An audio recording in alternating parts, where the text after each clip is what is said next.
안녕하세요. 오늘도 로마서 6장 17절 말씀 묵상해 보도록 하겠습니다. 하나님께 감사하리로다. 너희가 본래 죄의 종이더니 너희에게 전하여 준 바 교훈의 본을 마음으로 순종하여 죄로부터 해방되어 의에게 종이 되었느니라 라는 말씀입니다. 먼저 생각할 거요. 이제 우리가 죄의 종이 되지 말고 의의 종이 되자 라고 말할 때에 또 그렇게 살아가야 되는 그 이유, 근거가 어디에 있느냐면 바로 여기에 있어요. 우리가 본래 죄의 종이었는데 우리에게 전하여 준 바 교훈의 본, 이거 복음이에요. 그것을 마음으로 받아들인 거죠. 복음을 받아들임으로 말미암아 죄로부터 해방되었대요. 그래서 의에게 종이 되었답니다. 그러니 다시 한번 말씀합니다. 우리가 어떻게 해서 그 행위로 말미암아 그 어떤 의의 종이 되기도 하고 죄의 종이도 되기도 하는 게 순전히 우리 행위로 말미암아 결정된다라고 생각해서는 안 돼요. 오늘 본문 말씀대로라면 그리스도 예수의 십자가로 말미암아 죄의 종된 우리들을 의의 종 되게 해주신 거예요. 이게 직설법입니다. 해주신 거예요. 해주셨으니 의의 종처럼 살아가라라고 하는 명령법이 나오는 거예요. 직설법, 해방이 먼저 선언된 거고요. 명령법, 이제 자유인으로 살아가라라고 하는 말씀이 나오는 거예요. 폴 악트마이어라고 하는 사람이 이 본문을 해설하면서 죄수 이야기를 합니다. 죄수가 감옥 생활에서 오랫동안 살아가다가 이제 자유인이 된 거예요. 감옥 문을 박차고 나왔습니다. 사회인이 된 거예요. 그런데 감옥에서 얼마나 불편했어요. 자유가 박탈되었잖아요. 하고 싶은 대로 살 수가 없었잖아요. 사회에 나오니까 자유로운 것 같아요. 그런데 또 어떤 면에서는 불편해지는 거예요. 사회에도 그 어떤 제도라는 게 있잖아요.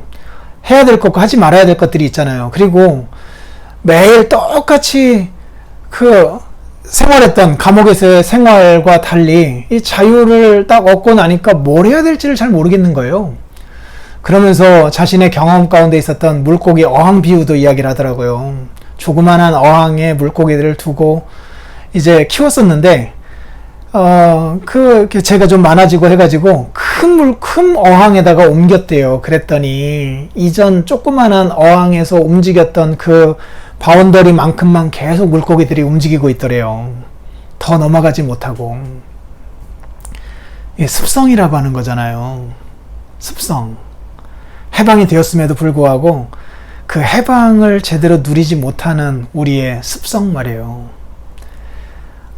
그런 게 있거든요. 그런데 그럴 수 있을지는 몰라도 그렇다 하여서 내가 그리고 있는 그만큼만 어항이 있는 건 아니거든요. 어항은 더 크잖아요. 그러니까 나가면 나갈 수가 있는 거거든요. 예전엔 나가려고 해도 못 나갔던 거죠. 이제는 나가면 나갈 수 있게 된 거잖아요. 그래서 물고기 어항이 조그만한데 너는 나갈 수 있다라고 말하는 것은 농락하는 거죠. 근데 큰 어항에 다시 보내어졌는데 그럼에도 불구하고 우리의 습성 때문에 나아가지 못하는 것이지 어항이 작아서 못 나가는 건 아니잖아요. 하나님이 어항 크기를 바꿔줬다고요. 밖에 나가서도 감옥에 살았던 것과 같은 삶의 패턴을 며칠 몇 달 가질 수 있어요. 그것은 그렇게 살 수밖에 없는 구조에서 그렇게 사는 건 아닌 거잖아요. 자유를 주었음에도 불구하고 자유를 못 누리고 있는 거죠. 그런 일이 있을 수는 있어요. 그러나 그렇다 하여 사회가 감옥은 아닌 거잖아요. 그래서 아직 습성이 남아가지고 하나님 주신 이 해방을 못 누리고 있을지는 몰라도 그러나 분명한 것 한 가지 사실이 있다. 하나님 앞에 감사해야 할 한 가지 사실이 있다. 그게 뭐냐? 너희가 본래는 죄의 종이어서 그 감옥에 살 수밖에 없었고 조그마한 어항에 살 수밖에 없었던 자들이지만 이제는 너희에게 전하여 준 바 교훈의 본, 이 복음으로 말미암아 죄로부터 해방된 자들이다. 이건 틀림없는 사실이거든요. 이제 감옥에서 있는 사람들이 아니에요. 사회에 나온 사람들이에요.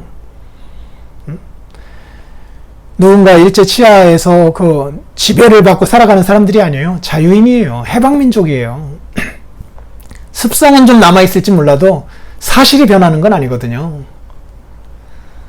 이러한 사실들을 우리들이 가슴에 새기면서 남아있는 습성을 주께서 선언해 주신 사실에 근거하여 맞추어 갈 수 있도록 하나님 도와달라고 이렇게 하나님 앞에 기도하면 좋겠고, 해서 아직도 남아있는 이 죄의 습성들 하나님 고쳐달라고 이렇게 기도하면 좋을 것 같아요. 또 수요일 저녁 예배 때 뵙도록 하겠습니다. 감사합니다.